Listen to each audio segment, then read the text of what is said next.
Hi అండి అందరికీ. ఈరోజు చొల్లంగి అమావాస్య కదండి. ఈ అమావాస్య రోజు నాడు ప్రత్యేకంగా వెలిగించుకునే దీపం అనమాట. ఎవరైనా అనారోగ్యంతో బాధపడుతున్నా ప్రతి ఒక్కరూ ఈ దీపం వెలిగించుకుంటే దాని నుండి విముక్తి పొందుతారనే ఒక నమ్మకం అండి. నమ్మకంతో చేసుకుంటే ఏదైనా నెరవేరుతుందండి. ఇదైతే ఎవరైతే అనారోగ్యంగా ఉన్నారో వాళ్ళైతే ఈ దీపం అయితే పెట్టుకోండి. కొంతమంది బయట అలా ఉంటారు కదండి, వాళ్ళైతే వాళ్ళ వైఫ్లు కానీ వాళ్ళ పిల్లలు కానీ ఎవరైనా పెట్టుకోవచ్చు. వాళ్ళ గనక లేకపోతే పెట్టుకోండి, వాళ్ళు ఉంటే కనుక వాళ్ళే పెట్టుకోండి. ఈరోజు మార్నింగ్ నుంచి ఈవినింగ్ 7 లోపైనా పెట్టుకోవచ్చండి దీపం.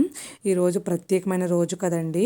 ఎలా పెట్టుకోవాలంటే ఫస్ట్ అయితే ఒక ప్లేట్ తీసుకోండి. ప్లేట్లో అయితే బియ్యం పిండి ఉంటుంది కదండి, బియ్యం పిండి అలాగే పంచదార పౌడర్ చేసేసి యాలకుల పొడి 3 కలిపేసుకుని ఒక కుప్పలా వేసుకుని దానికి ఒక గుంట పెట్టి ఆవు నెయ్యి పోసి 3 ఒత్తులు వేసి దీపారాధన అయితే చేసుకోవాలండి. ఆ దీపం పెట్టిన తర్వాత పసుపు కుంకుమ అక్షంతలు వేసి పువ్వు పెట్టి మనకి వ్యాధి ఉన్నది కదండి, ఆ వ్యాధి తగ్గిపోవాలని చెప్పేసి రాఘవేంద్ర స్వామి ఫోటో ఉంటే రాఘవేంద్ర స్వామి ఫోటో దగ్గర వెలిగించుకోండి. లేకపోతే కనుక మీరు వెంకటేశ్వర స్వామి ఫోటో ఉంటే ఆ ఫోటో ఎదురు కూడా వెలిగించుకుని మీ సమస్య ఏంటో దేవుడికి చెప్పి మీరు విముక్తి పొందాలని దీపం కొండెక్కిన తర్వాత ఆ పిండిని ఒక ముద్దలా చేసుకొని ఇంట్లో వాళ్ళందరూ ప్రసాదంగా స్వీకరిస్తే చాలా మంచిదండి. ఓకేనండి, నా వీడియో నచ్చితే లైక్ చేయండి, సబ్స్క్రైబ్